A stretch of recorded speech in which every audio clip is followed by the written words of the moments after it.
MLA திரு மார்க்கண்டேயன் அவர்கள் அதிகாலை கைது செய்யப்பட்டுள்ளார்கள். அவருக்கு எந்த நோட்டீஸும் கொடுக்காம கைது செய்யப்பட்டிருக்காங்க. அப்ப எம்எல்ஏ பார்க்கணும்னு சொல்லிட்டு நம்முடைய மாவட்ட செயலாளர் அண்ணாச்சி அனிதா ராதாகிருஷ்ணன் அண்ணாச்சி, சட்டமன்ற உறுப்பினர் திரு கருணாநிதி அவர்கள், அது போல நம்மளுடைய சட்டமன்ற உறுப்பினர் வகாப் அவர்கள் எல்லாரும் 4 பேர் மட்டும் நீங்க அனுமதிங்கன்னு கேட்கிறோம். என்னையும் சேர்த்து 4 பேர் மட்டும் நீங்க அனுமதிங்க. எம்எல்ஏ எப்படி இருக்காரு என்னன்னு பாத்துட்டு வந்துடுறோம் அப்படின்னா அவருடைய உடல்நிலை என்னன்னு தெரியல, பார்க்க வரணும், எங்களை அனுமதிக்க மாட்டேங்க, உங்களையும் கைது செய்யணும்னு இருக்காங்க. அதனால இந்த தாவக அரசனுடைய அராஜகம் இது கட்டுக்கடங்காத அளவுக்கு அராஜகம் பண்றாங்க, அடக்குமுறை பண்றாங்க, எதிர்கட்சியை ஒடுக்கிடலாம் நினைக்காங்க.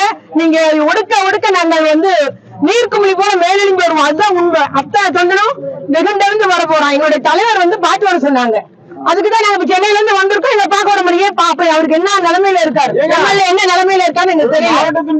காவல்துறை அதிகாரியை பார்க்க முடியும், எஸ்பியை பார்க்கணும், எஸ்பியை பார்க்க விட மாட்டேங்கிறாங்க. அந்த அளவுக்கு அராஜகம், போலீஸ் அராஜகம் இருக்கு. மேல இருந்து வந்த உத்தரவு என்ன உத்தரவு தெரியல. இங்க யாருமே யாருக்கும் அதிகாரம் இல்ல, எல்லாரும் கையாளாத இருக்கிறாங்க. மேல இருந்து உத்தரவை பின்பற்றுறாங்க. பேச விட்டுருவாரா, தொடர்ந்து பேசுவாரு. அவரு தீவிரவாதி போல கைது பண்ணி வச்சிருக்காங்க. காலையில போன் கொடுக்கலங்க, சிசிடிவி முன்னால உட்கார வச்சிருக்காங்க. உதவியாளரை பார்க்க விடல, வழக்கறிஞரை பார்க்க விடல, எதுவுமே பார்க்க விடாம அவர் ஒரு தீவிரவாதி போல. என்ன தீவிரவாதி அவரு? நீங்க இதா பேசிட்டார், வாய் தவறி பேசிட்டாருன்னா வழக்கு போடுங்க, ஒரு நோட்டீஸ் கொடுத்து. அதே போல எப்போதும் ஜிஹெச் கூட்டு போவாங்க. இங்கே டாக்டர் வர சொன்னாங்க. என்ன புதுமுறைன்னு தெரியல. அப்ப சட்டத்தெல்லாம் கையில எடுக்கிறாங்க. இந்த மாதிரி ஒரு அராஜகம், ஒரு ஜனநாயகத்தை காலில் போட்டு மிதிக்குது. அதே போல பாத்தீங்கன்னா அவங்க எம்எல்ஏ ஸ்ரீகண்டம் மேல பாதிக்கப்பட்ட பெண்ணு அத்தனை கம்ப்ளைண்ட் கொடுத்தாங்க, நடவடிக்கை எடுக்கல. இது ஒரு வழக்கு கூட போடல, விசாரணை கூட பண்ணல. ஆனா எங்களோட எம்எல்ஏ ஒரு வாய் தவறு இதை பேசுனதுக்காக எடுக்கிறாங்க. நீங்க வழக்கு போடுங்க, சந்திக்க தயார் சட்டப்படி. ஆனா இந்த அளவுக்கு ஒரு அடக்குமுறை வச்சு பயம் காட்டுவது, ஒடுக்க நினைப்பதை நாங்க வன்மையா கண்டிக்கிறோம். ஜனநாயகத்தை காலில் போட்டு மிதிக்கிறது தாவக அரசு. ஆமா, நேற்று மாதா கோயில்ல உள்ள அந்த பொருட்காட்சி எல்லாம் தாவக நிர்வாகி சூறையாடி இருக்காங்க. எல்லாம் லைட் உடைச்சு, சேர் உடைச்சு அராஜகம் பண்ணி இன்ன வரைக்கும் கைது பண்ணல, இன்ன வரைக்கும் வழக்கு போடல.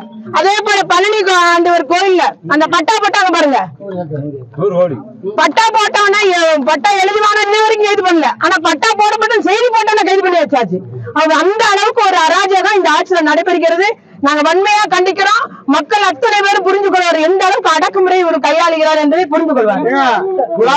எம்எல்ஏ பத்தி உங்களுக்கு தெரியும், அவங்களும் சாதகமா உள்ள ஆளு.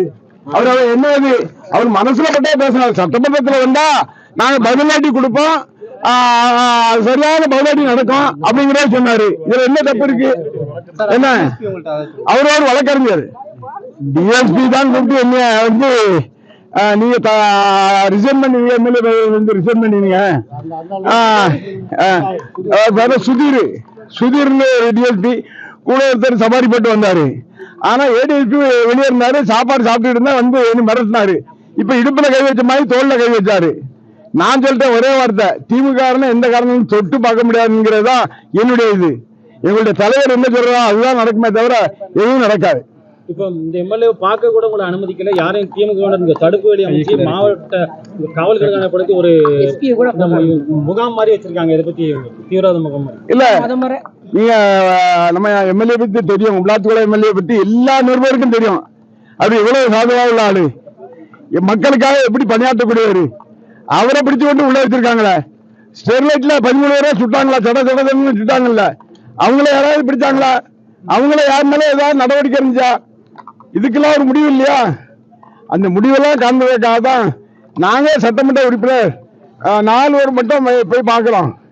ஏன்னா அவருடைய மனைவி எங்கள்கிட்ட புகார் சொன்னாப்புல, இப்படி என்னுடைய கணவரை கூப்பிட்டு போயிருக்காங்க, என்னாச்சுன்னு தெரியல, அவருக்கு எந்த பாதிப்பு வந்து தெரியல.